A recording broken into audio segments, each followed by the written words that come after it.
If you like learning about the obscure history of the NFL on Jaguar Gator 9, then you're really going to like what's taking place on the all-new channel Jaguar Gator 8, where we talk all things college football.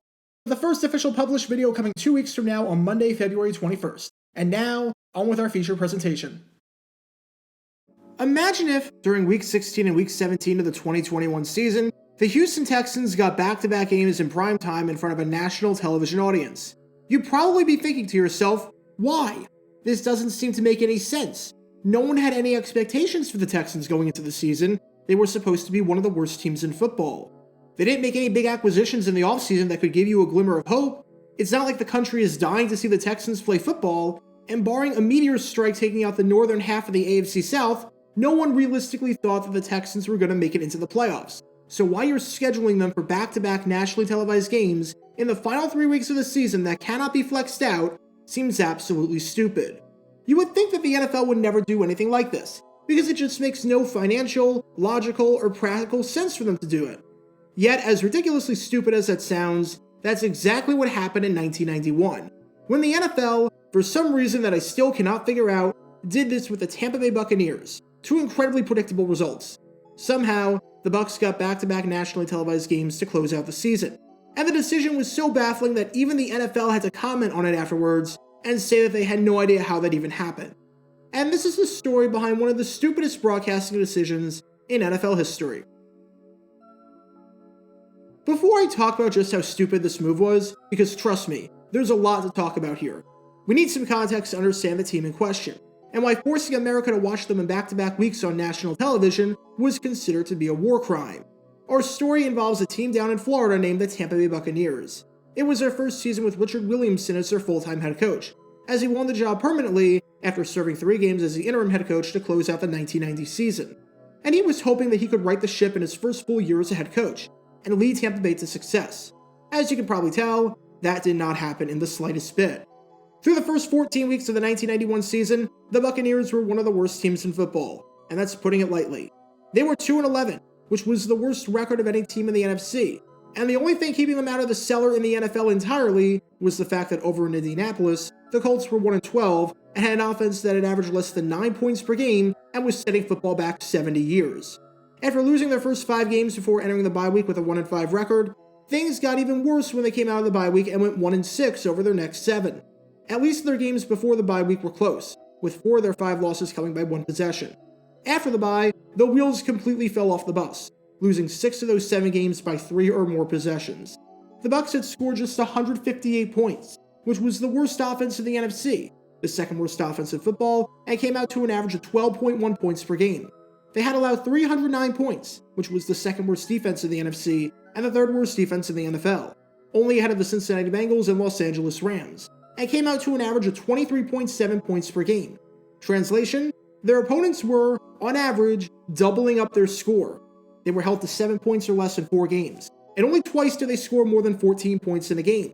Their point differential of minus 151 was the worst in the NFC and the third worst in the NFL, only ahead of the Bengals and the Colts. And in their most recent game against the Miami Dolphins, they lost 33-14, although it was 33-7 midway through the fourth quarter before a garbage time touchdown made the score seem somewhat more respectable. Anytime a team outgains you 468-258 in total yardage, that's a good sign. Usually, teams like the Bucs would be forgotten, and would be a complete afterthought on the national scene. But not for Tampa Bay, because for some reason, despite being 2-11, they were about to play 2 games in a row on national television. Now I want to emphasize something before going any further. Sometimes, teams are surprisingly bad, and there's nothing you can do about it. Sometimes, you get a team that you expect to be good, so you schedule them for a lot of national games, and then they shockingly play like garbage, and the games are completely insignificant. Look at the Green Bay Packers in 2017. This was a team that was coming off of an NFC Championship appearance, that had made the playoffs in 8 consecutive seasons, and had arguably the best quarterback in football in Aaron Rodgers. They were scheduled for 2 Sunday Night Football games after Thanksgiving, and understandably so, seeing as everyone thought the Packers would be good. However, I think everyone was shocked when, during the 2017 season, the Packers were not a good team, and were immunized from winning games, finishing the season with a 7-9 record. The schedule makers bet on them to be good, and they weren't, but you can understand why, seeing as they were one of the favorites to win the Super Bowl. Or you get a case like the Tampa Bay Buccaneers in 2003. They were coming off of a Super Bowl win. Obviously, you expect a team coming off of a Vince Lombardi trophy to be good the following year, especially if they didn't lose anyone big. So you have no problem scheduling them for 2 primetime games in the final 6 weeks of the season that cannot be flexed out. Seems like a pretty safe bet. However, the Bucs finished that season with a losing record, and were only 4-6 through their first 10 games, making the end of the season pretty meaningless, since they would have had to run the table and then some to even have a shot. Again, stinks that it happens, but you at least understand the logic, because generally, teams that win the Super Bowl are good. The 1991 Tampa Bay Buccaneers were not that. I cannot emphasize and cannot stress enough how little sense this decision made. The Buccaneers had not made the playoffs since 1982 during the strike-shortened season. The Buccaneers had not had a winning record since 1982.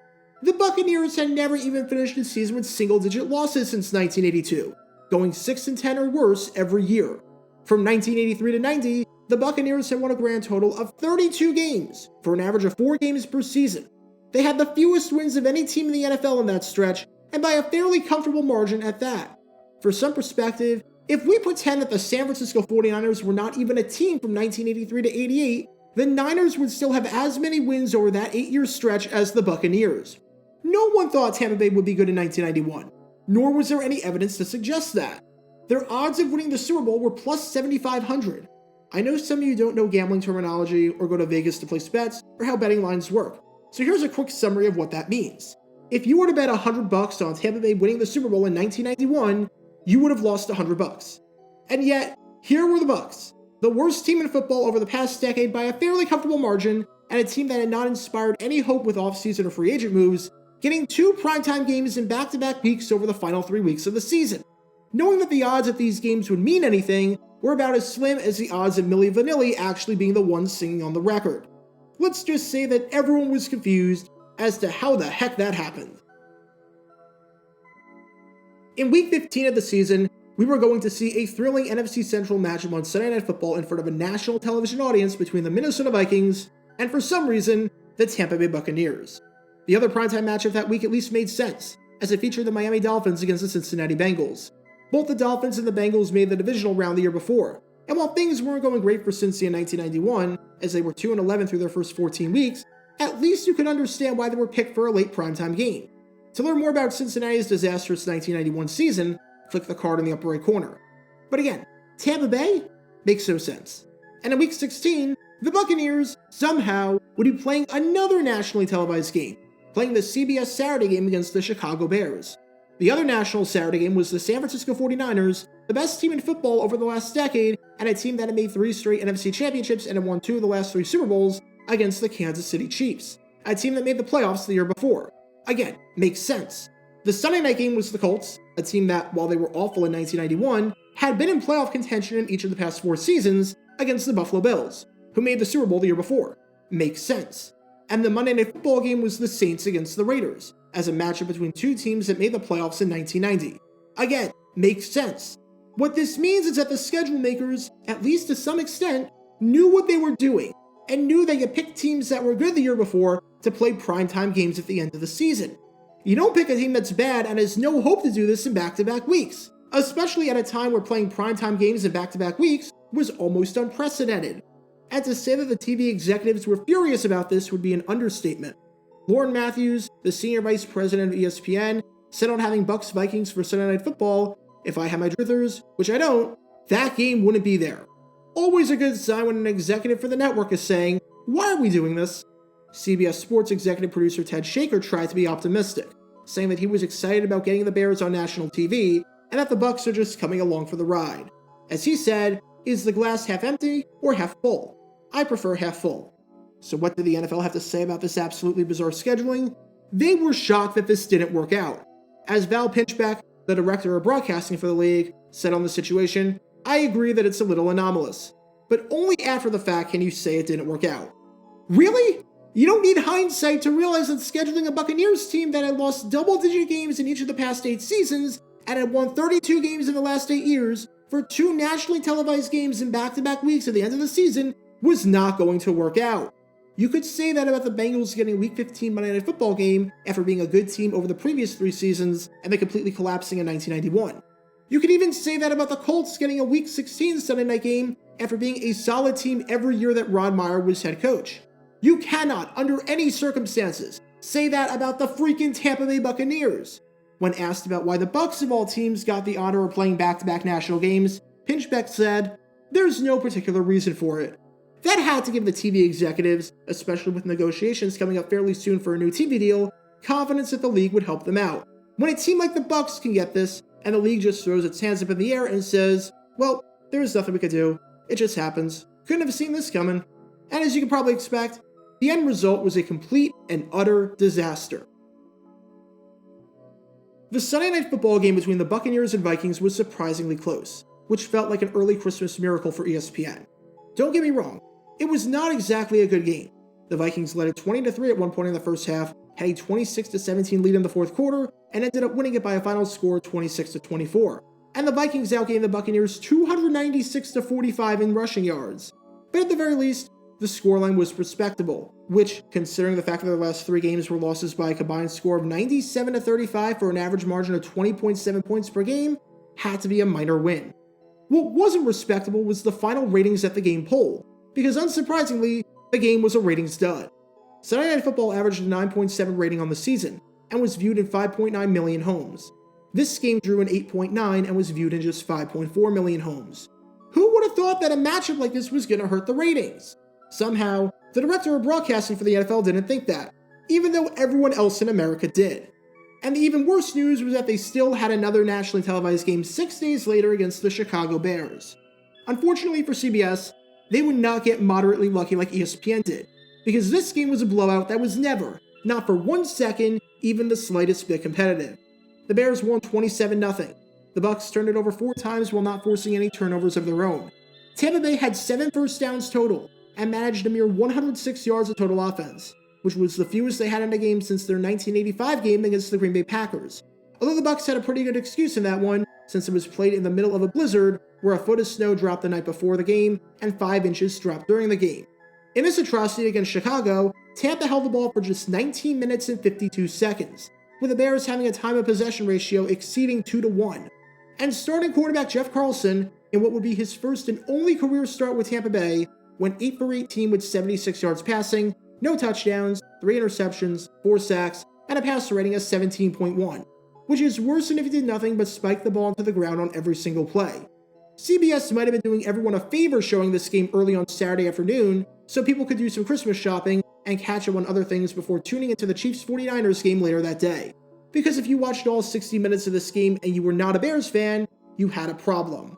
Unsurprisingly, after this disaster, the NFL learned their lesson and decided that the Buccaneers should not be getting a significant amount of primetime opportunities until they can earn it, and they shouldn't get back-to-back games on national TV. In 1992, the Bucs got 1 Sunday Night Football game, followed by 1 Sunday Night Football game in 1993, 1 in 94, 1 in 95, 1 in 96, and 1 in 97. It wasn't until Tony Dungy came in and showed that this team could finally be competent that the schedule makers decided to reward the Bucs again and give them more primetime and national opportunities. So what's the moral of the story here? If you are designing the NFL schedule and determining what teams deserve primetime games at the end of the season that cannot be flexed out, that are locked in, and that are completely set in stone, and you're dead set on giving a team back-to-back nationally televised games, please, for the love of God, don't make it a team that everyone knows is going to be bad. Because as the league found out what the rest of the country knew in 1991 when the Buccaneers somehow got this honor, if you make that mistake, your ratings are going to be a sinking ship. Get your official Jaguar Gator 9 merchandise by going to jg9shop.com, and be sure to like this video, ring the notification bell, subscribe down below if you haven't already, as it helps the channel out a lot, and be sure to check out Twitch every Wednesday night at 9 p.m. Eastern for your chance to play NFL trivia and win cash prizes, link in the description below. If you want to see videos like this condensed down to 60 seconds, then follow me on TikTok at JaguarGator9. If you want to see college football videos, subscribe to Jaguar Gator 8. To see highlight videos of players throughout the history of the NFL, subscribe to JG9 Highlights. Also, special thanks to all of our Patreon supporters for helping out the channel. Your support is greatly appreciated. See how you can become a patron and request future video topics in the description below.